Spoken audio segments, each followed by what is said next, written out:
खट्टा खाने वाली चुड़ैल।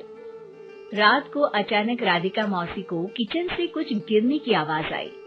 उन्होंने बाहर निकल के देखा तो किचन में उन्हें कोई सफेद साड़ी में दिखा। वो चीख पड़ी, हे भगवान, आलतू जलाल तू आई बला को टाल तू, आलतू जलाल तू आई बला को टाल तू। राधिका मौसी को चीखते सुनकर श्रवण बाहर आता है भागते हुए। अरे माँ, क्या हुआ? क्या देख लिया? दादी माँ आ गई क्या सपने में? अरे बेटा, रसोड़े में देख तो कौन है? श्रवण रसोड़े में झांक कर देखता है और उसे कोई नहीं दिखता अंदर।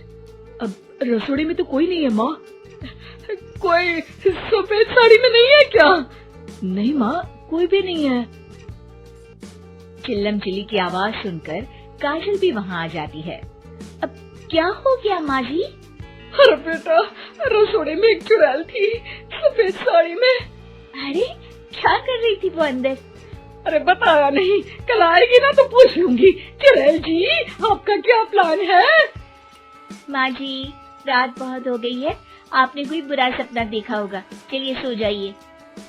राधिका मौसी सोने तो चली जाती है पर उनको रात भर नींद ही नहीं आती। वो कुछ भी उलझुल बातें सोचने लगती है।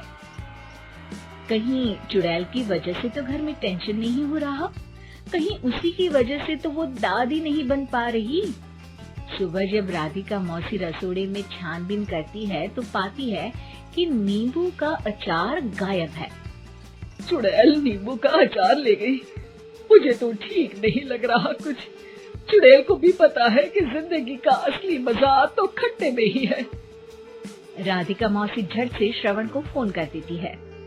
बेटा, मुझे समस्या समझ में आ गई है, हमें एक तांत्रिक की जरूरत है। अरे क्या बोल रही हो माँ, तांत्रिक की क्या जरूरत है? आप पूजा पाठ तो कर ही रही हो ना। आलतू जलालतू मंत्र सारे फालतू जैसे कुछ मंत्र पढ़ो, चली जाएगी अपने आप चुड़ैल। अरे नहीं बेटा, कभी चुड़ैल को कम नहीं समझते। अरे तुझे पता भी नहीं चलेगा कि कभी वो छल करके काजल की जगह घर की बहू खुद बन जाएगी। क्या माँ, कुछ भी बोल रही हो? कहाँ काजल और कहाँ चुड़ैल? वैसे एक बात बताओ, काजल को अगर गाने के लिए बोल देना तो चुड़ैल काजल की आवाज सुनकर घर तो क्या धरती लोग छोड़कर चली जाएगी। तुम ना पढ़े लिखे बच्चे हर चीज को मजाक समझते हो। तुम रहने दो, मैं खुद ही तांत्रिक को बुला लेती हूँ। अच्छा सुन, शाम को इमली लेके आना। क्या है कि चटनी खाए बहुत दिन हो गए है ना? नहीं माँ, इमली तांत्रिक से ही मंगवा लो ना, आटा वगैरह भी उसी से पिसवा लेना। देखो मुझे काम करना है। श्रवण रात को कई तरह की सब्जियों के साथ माँ के कहने पे चटनी के लिए इमली भी ले आया था, लेकिन राधिका मौसी के दिमाग में अलग ही फिल्म चल रही थी। उन्हें अब सिर्फ शक ही नहीं यकीन होने लगा था कि शायद चुड़ैल ने श्रवण पर अपना जाल बिछा दिया था, जिस वजह से श्रवण उनकी बात ही नहीं मान रहा था। पर कोई नहीं, आने वाली रात में राधिका मौसी खुद तैयार हो गई चुड़ैल को पकड़ने के लिए। रुद्राक्ष की माला, तुलसी का पत्ता, हनुमान चालीसा सब हाथ के पास ही था, बस चुड़ैल का इंतजार था। और जैसा राधिका मौसी ने सोचा था वैसा ही हुआ। वो चुड़ैल उस रात भी आई, पर वो राधिका मौसी से तेज निकली और राधिका मौसी के उससे पकड़ने के पहले ही वो भाग खड़ी हुई। जरूर बहू पे साया है उस चुड़ैल का, तभी तो श्रवण के कमरे में गई है। और अगली सुबह राधिका मौसी पिछली रात हुए हमले में किन चीजों का नुकसान हुआ उसका हिसाब लगा रही थी। उनके खेमे से एक आम के अचार की शीशी भी गायब हो चुकी थी और वो इमली भी जो कल श्रवण लेकर आया था। राधिका मौसी इस बारे में सोच ही रही थी कि श्रवण जल्दी से रसोड़े में आकर दवाइयों की पोटली ढूंढने लगता है। अरे बेटा, क्या हो गया? अब माँ, वो काजल की तबीयत खराब है, बहुत घबराहट हो रही है उसे। हे भगवान, मैंने पहले ही कहा था कि तांत्रिक को बुला लेते हैं, पर नहीं। अब देखो, उस चुड़ैल ने काजल को अपने वश में करना शुरू भी कर दिया है। हालांकि श्रवण भूतों में विश्वास नहीं करता था, पर अब वो भी डर जाता है। और राजी हो जाता है एक तांत्रिक को बुलाने के लिए। कुछ ही घंटों में तांत्रिक आ जाते हैं और राधिका मौसी तांत्रिक जी को सब बता देती है।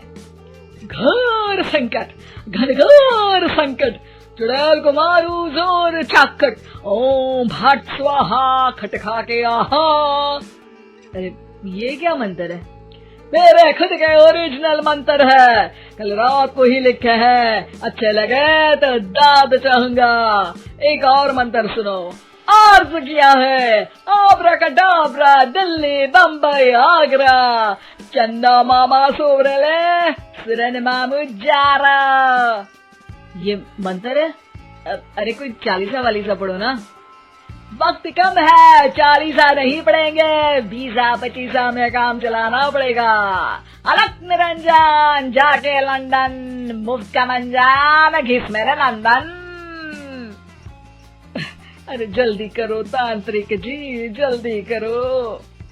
तांत्रिक अपने उल झलूल मंत्र पढ़ने लगता है। श्रवण को तांत्रिक पे शक होता है। वो अपने एक डॉक्टर दोस्त को कॉल कर देता है ताकि कोई अनहोनी हो तो इमरजेंसी में चीजें मैनेज हो जाए। तांत्रिक धुनी रमाता है, जिसकी वजह से कमरे में काफी धुआं हो जाता है और जिसकी वजह से बहू की घबराहट बढ़ जाती है।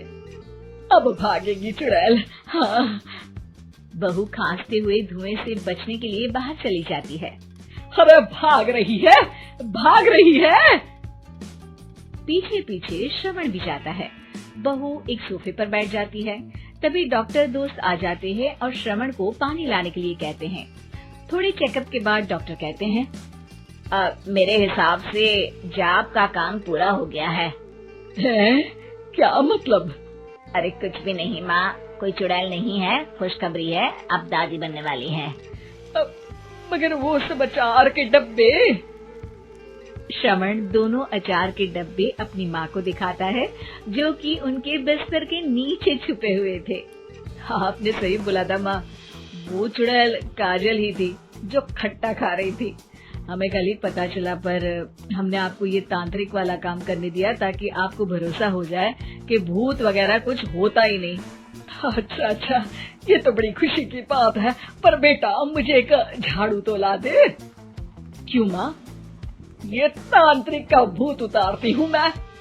अब तांत्रिक राधा मौसी के डर से घर से भाग निकलता है और राधा मौसी उसके पीछे भागती है। अरे संकट ये घनघोर है, तांत्रिक मुआ चोर है।